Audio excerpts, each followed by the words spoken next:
I'm Jaelynn Scott, Executive Director of Lavender Rights Project, headquartered in Seattle.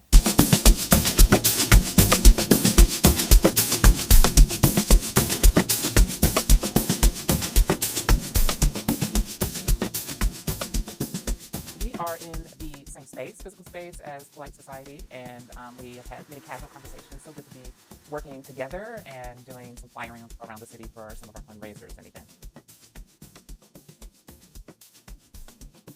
So Lavender Rights Project was initially a legal services forum for queer and trans people, and it had always had in its mission to impact the most marginalized in our community. There was really a gap of competency in legal services across the country, but in Seattle for queer and trans people in this county, as well as Lavender Rights Project, Q Law, and other firms formed around that time. The firms did great, including Lavender Rights Project, educating the public, particularly with law schools and legal firms and attorneys, giving them the competency needed. At some point, we realized that there were enough people in the field that we can actually focus on what we wanted to be focused on, which is empowering queer and trans people. We brought in the Washington Black Trans Task Force to really just let us know what direction that we wanted to go in the organization. And to the credit of everyone, staff and co-executive director at the time, we decided to follow those directions and move the organization to be led by Black trans community and adopted the Black trans community.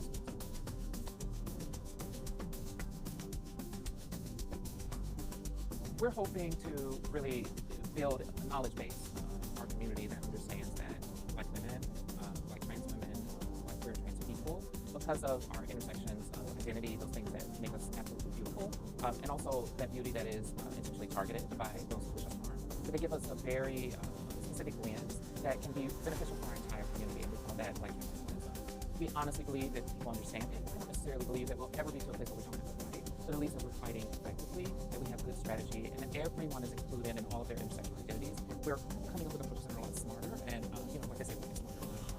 I think a world where Black transfeminism is the base of how we operate is Black trans people feel empowered at work. The world sees their brilliance. They're able to celebrate their lives in art and music, and also policy work, attorneys, and all types of fields. But this world would be a lot better once people see the leadership.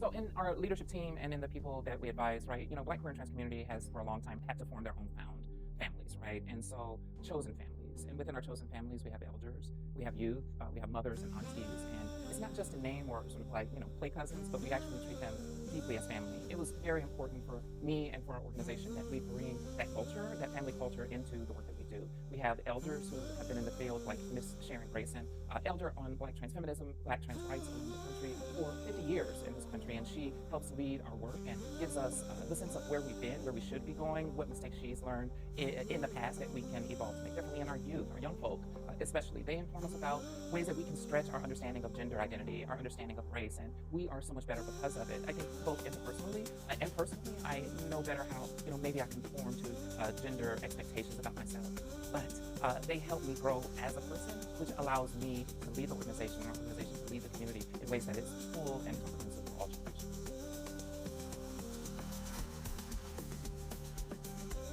I think it's a good question about finding joy.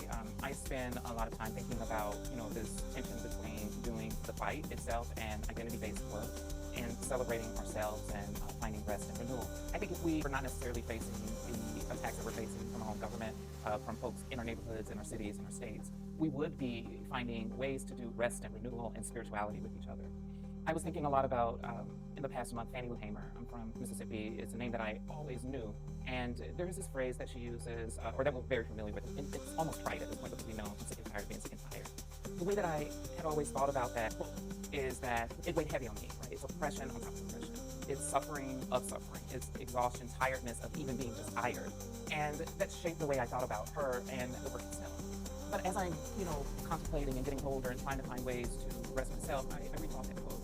I think it's a thing with Black people and what we do when we hear around our community. We say, I'm tired of this. It means we're done. Like, that's literally the end of it. And I think that was a statement of her commitment to her own rest and renewal. I looked at later pictures of her with her and her husband on her farm, and compared to the pictures where she was like deep, deep, deep in the fight, where you could see the exhaustion in her eyes, you could see the physical results of abuse in jail, you could see the beatings that she took.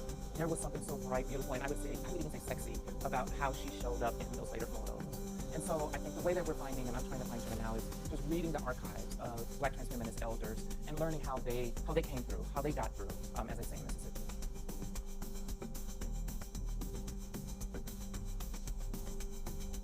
I think this is a pressing question as of late. We're noticing this trend that's happening in cities across the country with our partners in San Francisco, Atlanta, and even Minneapolis, but especially Seattle. We're looking at this tension of people trying to protect their buildings, their property, their businesses. They're in communities that aren't necessarily historically theirs because of gentrification. A lot of cisgender, straight business owners in Capitol Hill here in Seattle, which is historically queer, or the Central District in Black areas. And so now they're wanting to fight crime and fight vandalism and moving more towards the center, or I would even say to the right in politics, in hopes of really protecting themselves.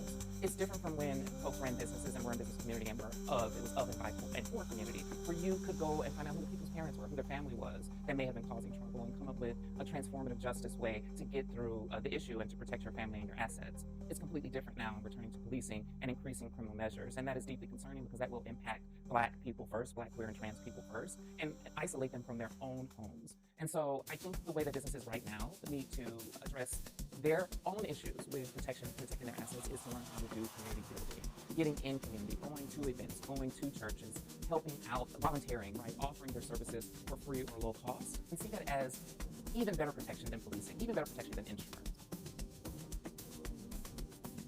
Never has been seen before amount of tax clearly.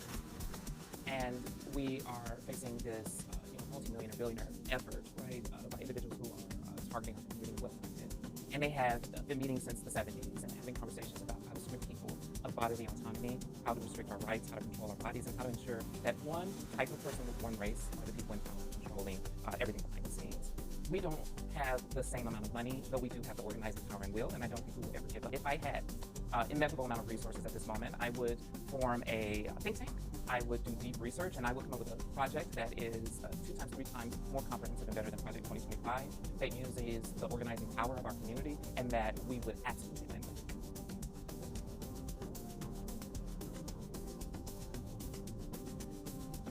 So Lavender Rights Project is here for you. We may not necessarily do direct support, but understand that we are here fighting every day, pushing forward policies that will benefit all people in Washington, but that have you in mind. Please get to know us, come see us, talk to us, think about working for us in the future, volunteer with us. We need you, we are your family, and we will be here as long as we can be.